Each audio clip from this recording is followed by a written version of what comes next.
શ્રી ગણેશાય નમઃ. ઓમ નમો ભગવતે વાસુદેવાય. મિત્રો, આપ નિહાળી રહ્યા છો યુટ્યુબ ચેનલ ભક્તિ સત્સંગ કાર્યક્રમમાં આપનું સ્વાગત છે. નમસ્કાર. આજે આપણે સાંભળીએ ચૈત્ર માસની પૂર્ણિમા હનુમાન જયંતી વ્રત કથા વિધિ અને પૂજન વિધિ. આજે આપણે જાણીશું હનુમાનજીનું મુખ વાનરનું કેમ. જો આપને આ વિડીયો પસંદ આવે તો લાઈક કરો, શેર કરો. આ યુટ્યુબ ચેનલ પહેલી જ વાર જોઈ રહ્યા હોય તો સબસ્ક્રાઇબ કરો. પવન તનય સંકટ હરન મંગલ મૂર્તિ રૂપ, રામ લખન સીતા સહિત હૃદય બસહુ સુરભૂપ. સર્વ સંકટને હરનાર મંગલ મૂર્તિ પવન સુત અંજની પુત્ર મહાબલી હનુમાન, આપ શ્રી રામ, લક્ષ્મણ અને સીતા સહિત મુજ અંતરમાં વસજો, મમ હૃદય વિશે નિવાસ કરજો. સિયાવર રામચંદ્ર કી જય. પવન સુત હનુમાન કી જય.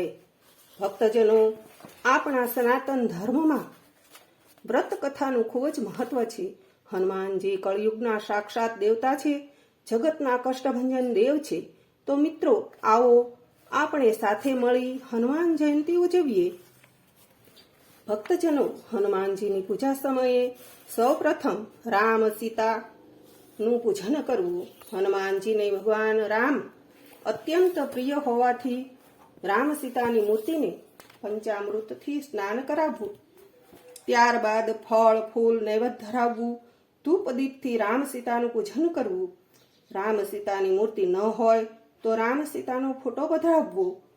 ત્યારબાદ હનુમાનજીની પૂજા કરવી. હનુમાનજીની સામે સરસવના તેલનો દીવો કરવો.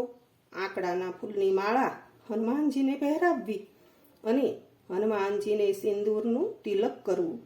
હનુમાનજીને સિંદૂર અતિ પ્રિય હોવાથી ફક્ત સિંદૂરનું જ તિલક કરવું. હનુમાનજીને નૈવેદ્યમાં છૂટું ચૂરમું ધરાવવું. વિદ્યાર્થી મિત્રોને પણ હનુમાન ચાલીસાનો પાઠ કરવો. નિયમિત પાઠ કરવાથી હનુમાનજી મહારાજ પ્રસન્ન થાય છે. બળ બુદ્ધિ વિદ્યા દેહુ મોહી હરહુ કલેશ વિકાર. હનુમાનજી મહારાજની કૃપાથી આપણામાં બળ, બુદ્ધિ અને વિદ્યા ત્રિવેણી સંગમ ત્રણેયનો વાસ થાય છે. તો ચાલો મિત્રો, હવે આપણે સાંભળીશું હનુમાન જયંતી કથા. કૈલાસ પર્વત પર માતા પાર્વતી અને ભગવાન શંકર બેઠા છે. ભગવાન શંકરે કહ્યું કે હે સતી, મારા આરાધ્ય શ્રી વિષ્ણુનો અવતાર રામાવતાર ધરતી પર થઈ ચૂક્યો છે. તો મારે મારા પ્રભુનો વિયોગ સહન ન થાય, માટે મારે પણ ધરતી પર જવાનો સમય થઈ ગયો છે. દુષ્ટોનો સંહાર કરવા માટે પ્રભુએ અવતાર ધારણ કર્યો છે. તો મારે પ્રભુને સાથ આપવા ધરતી પર જવું પડશે. આ સાંભળીને માતા પાર્વતી વિચારમાં પડી ગયા કે જ્યારે મહાદેવ સમાધિમાં બેસે છે ત્યારે યુગોના યુગો સુધી તેમની સમાધિ છૂટતી નથી, તો પૃથ્વી પરથી ક્યારે આવે? ત્યાં સુધી મારે તેમનો વિયોગ સહન કરવો પડશે. અને તેઓને ચિંતા થવા લાગી.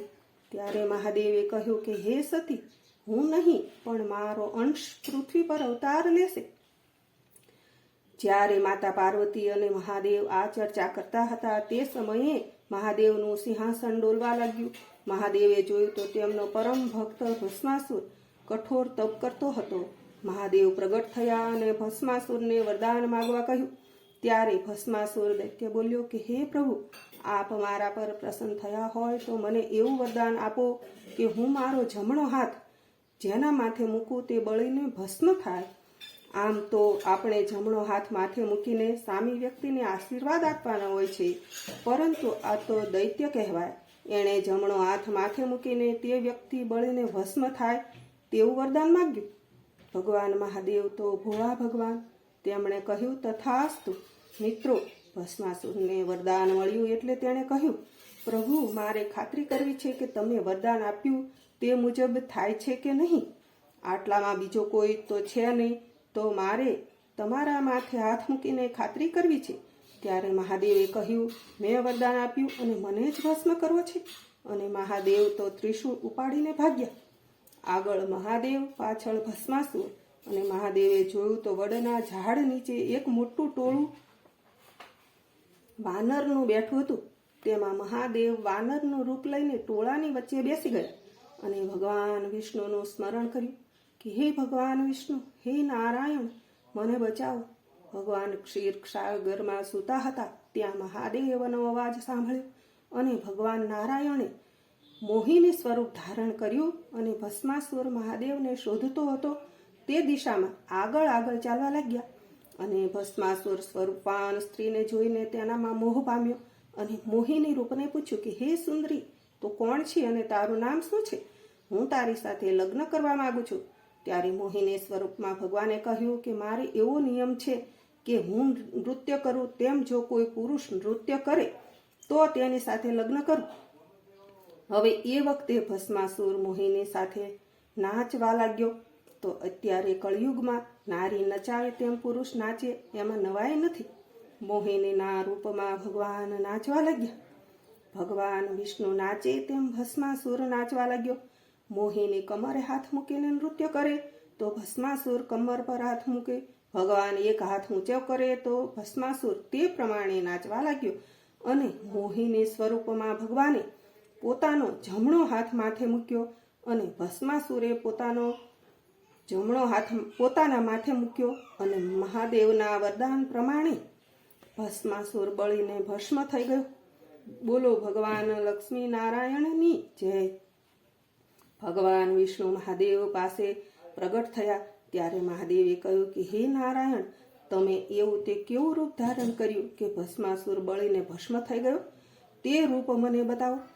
અને ભગવાન વિષ્ણુએ મોહિની સ્વરૂપ મહાદેવને બતાવ્યું અને મહાદેવ પણ આ રૂપ જોઈને મોહિત થઈ ગયા. અને મહાદેવના શરીરમાંથી એક તેજ પ્રગટ થયું. જો આ તેજ ધરતી પર પડે તો ધરતી રસાતાળ ચાલી જાય. આમ આ તેજ બ્રહ્માએ એક વડના પાંદડામાં સાચવીને રાખ્યું. અને બીજી બાજુ ગૌતમ ઋષિએ અંજનાને એવો શ્રાપ આપ્યો હતો કે તને કૌમાર્ય અવસ્થામાં ગર્ભ રહેશે અને જે બાળકનો જન્મ થશે તેનું સૂર્ય ઉગતાની સાથે મૃત્યુ થશે. અને અંજના માતાએ એવું તપ આદર્યું કે પોતાનું શરીર ખાડો ખોદીને ધરતીમાં ખભા સુધી દાટી દીધું. પોતાનું શરીર ખુલ્લું હોય તો કોઈ તેનામાં મોહ પામે ને અને પોતે ગર્ભવતી બને ને. અને આમ અંજનાએ કઠોર તપ આદર્યું. અંજના આમ ને આમ વર્ષો સુધી તપ કર્યા કરે છે. અંજનાએ વિચાર્યું કે મારા પિતાનો શ્રાપ મિથ્યા કરું. તેના તપથી હજારો સૂર્યોનું તેજ જાણે કે અંજનાની આજુબાજુ પ્રકાશ પાથરે છે, અંજનાનું રક્ષણ કરે છે. અંજના નજીક કોઈ આવી શકતું નથી. અંજનાના તપથી બ્રહ્મા, વિષ્ણુ, મહેશ ત્રણેય દેવો ભેગા થયા અને કહેવા લાગ્યા કે અંજનાના તપ પૂર્ણ થાય તો બ્રાહ્મણનો શાપ મિથ્યા થાય. અને ગૌતમ ઋષિના તપનો પ્રભાવ એવો હતો કે એકવાર શ્રાપ આપ્યા પછી મિથ્યા ન થાય.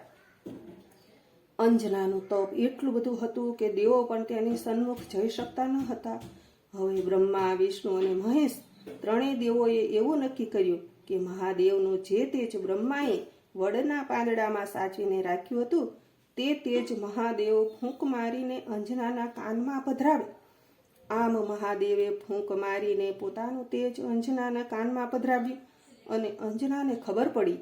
તે કહેવા લાગ્યા કે હે ત્રિદેવો, તમે મારી સાથે શું કર્યું તે મને બતાવો. મારા શરીરમાં કંઈક નવું તેજ આવ્યું હોય તેવું મને લાગે છે. ત્યારે દેવો કહેવા લાગ્યા કે હે દેવી અંજના, તમારા પિતાનો શ્રાપ મિથ્યા ન થાય માટે મહાદેવનું તેજ તમારા કાનમાં પધરાવ્યું છે. અને તમારા પિતાના શ્રાપ પ્રમાણે સૂર્ય ઉગશે અને સવા પહોર ચડતા બાળકનું મૃત્યુ થશે. મહાદેવે કહ્યું, જો તમે ચાહો તો બાળકને જીવિત રાખી શકશો અને તે મારો અંશ કહેવાશે. અને આમ અંજના માતાને સમય પૂર્ણ થતા માતા અંજનાએ એક બાળકને જન્મ આપ્યો. મહાદેવનું જે તેજ પડ્યું તે સમયે મહાદેવ વાનરના રૂપમાં હતા, તેથી હનુમાનજીનું મુખ વાનરનું થયું. મહાદેવે તેજ કાનમાં ફૂંક મારીને પધરાવ્યું હતું. તે ફૂંક એટલે પવનથી પધરાવ્યું હતું. એટલે મહાદેવજીના અંશનું હનુમાનજીનું નામ પવનપુત્ર કહેવાયા. બોલો હનુમાનજી મહારાજની જય. ભક્તજનો, અંજના માતાને બાળક પ્રગટ થયું એટલે માતા અંજના બાળકને વહાલ કરવા લાગી. તેનામાં વાત્સલ્ય પ્રગટ થયું. માતા બાળકને સ્તનપાન કરાવવા લાગી. બાળકને વારંવાર પ્રેમ કરવા લાગી, ચૂમીઓ કરવા લાગી અને કહેવા લાગી કે બેટા, આ પ્રેમ તને જાજો સમય નહીં કરી શકું. તેમ કહી માતા રડવા લાગી. સૂર્ય સવાપોર થશે અને બેટા તારું મૃત્યુ થશે. ત્યારે બાળક બોલ્યો કે માં, તારો આશીર્વાદ હોય તો હું એક પરાક્રમ કરી બતાવું. માં, સૂર્યનો ઉદય થાય તો મારું મૃત્યુ થાય ને, તો માં તને દુઃખ લાગે ને, પરંતુ સૂર્યનો ઉદય જ ન થવા દઉં. સૂર્યનો ઉદય થાય તો મારી માતાને દુઃખ થાય ને. હજુ તો સૂર્યનો ઉદય થયો છે, સૂર્યનારાયણ ઉગ્યા છે. ત્યાં જ હનુમાનજીએ એક છલાંગ મારીને એક ફળ મુખમાં મૂકે તેમ સૂર્યને પોતાના મુખમાં મૂકી દીધા અને હનુમાન અવનીમાં ગોળ ગોળ ફરવા લાગ્યા અને પૃથ્વી પર અંધકાર છવાઈ ગયો. દેવો અંજની માતા પાસે આવ્યા અને સૂર્યને મુક્ત કરાવવા વિનંતી કરી કે માં, તું કહેશે એ પ્રમાણે તારા પુત્રને આયુષ્ય આપીશું. દરેક દેવોના બળ બુદ્ધિ જ્ઞાન આપીશું અને તમારો પુત્ર ચિરંજીવી કહેવાશે. માતા અંજની હનુમાનજીને કહેવા લાગ્યા કે બેટા, સૂર્યને મુક્ત કરો, જગતનું કલ્યાણ કરો. તમારો અવતાર જગતનું કલ્યાણ કરવા થયો છે. તમે દેવો પર કૃપા કરી તેમ જગત પર કલ્યાણ કરો. તમે લોકોના કષ્ટ કાપશો એટલે કષ્ટભંજન દેવ કહેવાશો. તમારો જય જયકાર હો. તમે મને માન અપાવ્યું એટલે હનુમાન કહેવાશો. આમ માતાના આશીર્વાદથી હનુમાનજી મહારાજ આજે પણ ધરતી પર સાક્ષાત બિરાજમાન છે, ચિરંજીવી છે. રામકથા વંચાતી હોય ત્યાં હનુમાનજી સાક્ષાત વિરાજમાન છે. મિત્રો, હનુમાનજીનું સ્મરણ કરો અને દુઃખ દૂર થઈ જાય. અત્યારે આ કળયુગમાં હનુમાનજી મહારાજ સાક્ષાત છે.